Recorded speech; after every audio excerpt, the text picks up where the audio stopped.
Coming up on today's show, there has been a ram raid in Alton,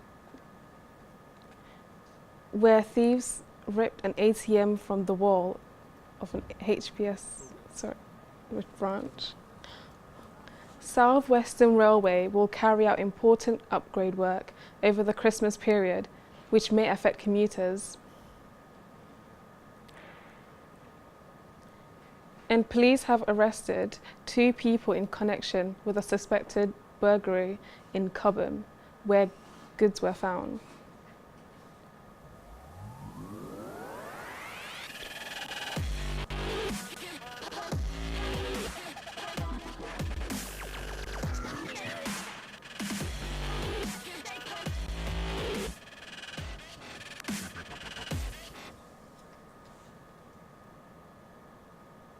Our top story, ram raids have returned to Surrey in Hampshire with an overnight heist taking place in Alton.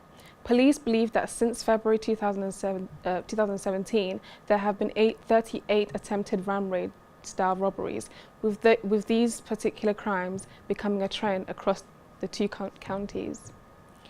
UCA's Alton local reporter Adam Hedges has more on the latest development. The latest ram raid has struck in the Hampshire town of Alton, with the target being a local HSBC branch on the high street. No, it wasn't. The MO of the thieves appears to be very similar to previous heists carried out, with a stolen vehicle used to damage the building to retrieve the ATM and cash trays, ripping out most of the wall. The crime took place on the 23rd of November and in the early hours of the morning around 4 a.m. The stolen JCB telehandler was taken from a local construction site and was found abandoned in the street next to the destroyed section of wall. The bank has been closed temporarily in the wake of the raid, and locals are expressing concern at the brazen nature of the crime and what it could mean for Alton. I also feel it's probably not Alton people who did that. And people come into little towns and they just wreck part of a bank and drive off, and it's so hard to catch them. Yeah, okay, I suppose it's sort of amazing that you wouldn't think a sleepy little town like Alton would have a ram raid like that, so I suppose it's a bit of a shock, really. The aftermath is significant. Apparently they had to put up some sort of cover for the top of the hole, and I could see why. You could see that it was being supported, otherwise the bricks above might well just have fallen down. A 24-year-old man and a 23-year-old woman have been arrested following the crime, both currently released but under investigation.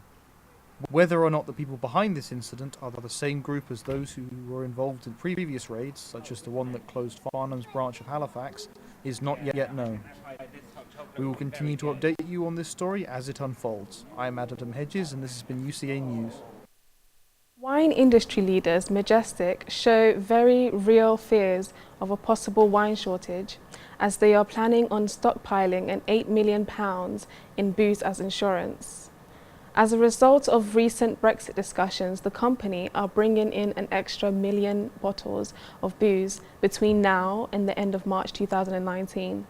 When Brexit comes to the effect and the UK is planned to officially quit the EU, other businesses, including food industries, have also been stockpiling goods ahead of a no-deal outcome. Coralie de Jonge has more on the story. Majestic Wines, the industry leader, proves with their plans to stock up alcohol that shortage could become a real issue, one that could affect big companies as well as small businesses. Lucy, a waitress at the Lion and Lamb cafe, believes that a wine shortage could impact not only the restaurants but also the customers. The price, for sure. I think customers will be shocked at the upping of the price. I imagine because we're a bring your own wine restaurant, I think we'll probably have an up in customers bringing their own wine to the restaurant to come and have their dinner.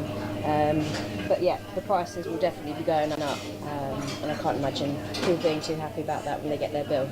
So a large glass of the House Red is £7.50 at the moment. I don't know what it will be going up to. Probably, yeah, into double figures. Farnham residents can only hope for a Brexit deal allowing free trade with the EU. This was Coralie de Jonge for UCA News. Western Railways are, this Christmas, planning improvement works that will see major delays and travel disruption across their network as passengers travel home for the festive season. Our reporter, Alex Ansar, went to see how this would affect students in Farnham. South Western Oh my Railway God, why am I are butchering urging the name? passengers to plan ahead this Christmas as Network Rail are carrying out a huge investment worth more than £148 million. Team Orange will be working over the festive period to deliver the investment in the railway network to provide a better and more reliable service across South West England. Stations such as Victoria and Paddington will both be closed for part of the festive period, as well as Guildford Station will be closed from the 25th to the 30th of December due to refurbishing and strengthening the railway bridge on Farnham Road. Regular Farnham commuters are happy on the investment, but don't want to be let down like other occasions. I mean, I hope they have like better chargers and stuff like everywhere. I don't really know. Some things have, like sometimes you get on a train, they have Wi-Fi, they have chargers, sometimes you don't, so you never know what you're expecting. I hope you get what you're expecting every. I think it should have been done sooner rather than later. The upgrades are part of Network Rail's 5-year upgrade plan in a multi-billion-pound investment to improve the passenger journeys for years to come. The times of the year you could have picked the summer, but you had to pick like the worst time of the year when everyone's trying to get home to their families and stuff. Like, yeah, I think it's going to be a bad idea. It's going to really cost the country a lot of money in the long run. I have to get back to France for Christmas, so I hope that I can get there on time for my Eurostar train. So that might be a bit complicated. I hope it doesn't affect me. This plan is designed to increase a much-needed seating capacity in the standard class with better features including enhanced Wi-Fi and charging tables, as well as full refurbishment of passenger accommodation and quality materials. This has been Alex Zara reporting for UCA News. To come, Formula 2 squad Carlin from Farnham have been crowned champions in Abu Dhabi. Parents have been warned by Surrey police to alert their children of stranger danger.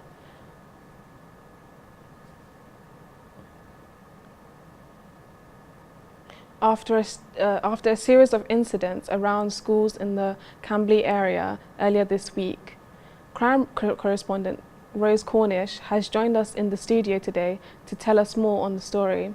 Hello, Rose. Hi. So, Rose, what exactly happened in Camberley? Okay, so from the Surrey police, there's been 2 reported incidents of suspicious people approaching school-aged children and offering them lifts in their cars. So the first suspect was described to be a man between the age of 40 and 50, said to be driving a black car in the West End area, and the second suspect was said to be a woman also driving a black car, but this time in the Frimley area.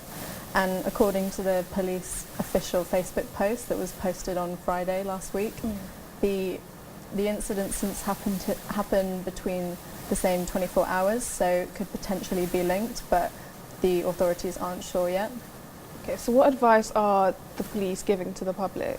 Okay, so Surrey police just really want people to be safe, so they want parents and children to sort of go over stranger danger, don't accept any lifts from strangers, don't talk to people that you don't know, and to report anything if you do see something. And if they do see something, who can they report to? Well, if you do see something suspicious, the police are urging the public to call the number 101. Okay, thank you, Rose.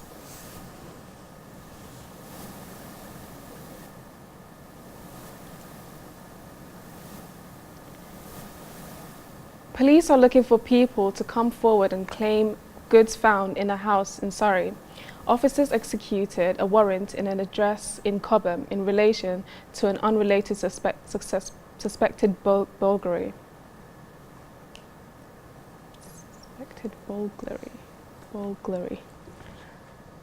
Oh. Farnham racing team Carlin Motorsport have won almost everything there is to win in the sport. But this year, with the help of Lando Norris and Sergio Sett Camara, the squad wrapped up the FIA Formula 2 Championship in Abu Dhabi this weekend. UN Girl reports, beware, the report contains flashing images. team steeped in history. Farnham-based Carlin are one of the ultimate motorsport teams. Former drivers include Max Chilton, Narayan Karthikeyan, 2017 Indy 500 winner Takuma Sato, Felipe Nasr, Daniel Ricciardo, and four-time Formula One world champion Sebastian Vettel. The factory holds the absurd amount of trophies won over the years from all over the globe. And this year, they have added the team's Formula 2 championship. New McLaren driver Lando Norris has been with Carlin for 4 years. It's been 4 years with them, and it's been awesome. They're a good bunch of guys, and I wouldn't have done it without them, so big thanks to you. UCA news reporter Aaron Gillard is out in Abu Dhabi. Carlin done a very, very good job this year to sort of come into the series with a new car against opposition that have been in the series for quite some time now, and to come in and be very consistent. Yeah, might have not win as many races as they like, but they're really, really happy. After capturing the team's title this year, will the team clinch a double in 2019? This has been Ewan Gale for UCA News. And Carlin have today announced Nobuhara Matsushita as one of their drivers for the 2019 F2 campaign. Aaron believes that the Japanese driver will be helped by his experience. It's good because he's experienced, he's a proven race winner. Of course, he's been teammates with Van Dorn, Sirotkin and Alex on the album with ART. To come to Carlin, it'll be a new environment for him. Of course, he's going into the team's champion, so it's good enough. It's a great environment to be in, and of course, it helps him to be around with the best. The development squad hosted their fierce London rivals Tottenham Hotspur over the weekend. A win for the Chobham Bay side would see them leapfrog Derby County into second spot in the U23 Premier League table. Carrington Walker watched the game.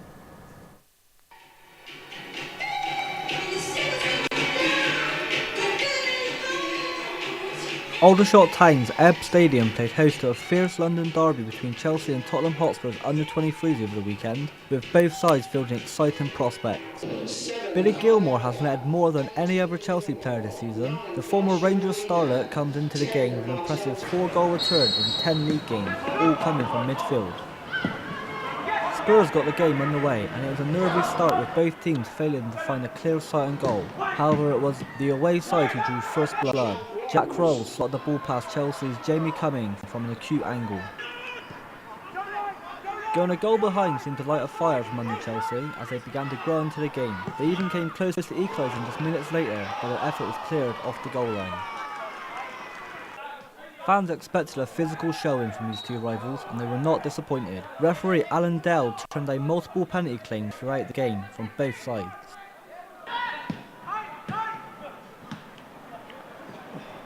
Billy Gilmore found moments of promise but was ultimately left frustrated as his side trailed at half-time. Chelsea boss Joe Edwards warmed his bench during the break, so they were ready to perform if called upon. Around the hour mark, Joe Edwards looked to striker Charlie Brown for inspiration. Shortly afterwards, Chelsea were handing a lifeline though, as Alan Dell called for a handball from a left-wing cross. Billy Gilmore's frustrating night continued as Spurs keeper Brandon Austin made a spectacular save to keep his side in front. Eventually, all of Chelsea's hard work was rewarded, however, with substitute Brown finding the far corner in the 89th minute, ruining Austin's clean sheet. Following the game, goal scorer Brown spoke about how his team performed. Oh yeah, obviously I was delighted to come on and score and to help the team get the point, but we was disappointed not to take all three from this. Obviously it was a home game, so yeah, obviously I was happy to get the goal, but wanted more as a team. Joe Edwards wasn't pleased with his side's performance, despite avoiding defeat.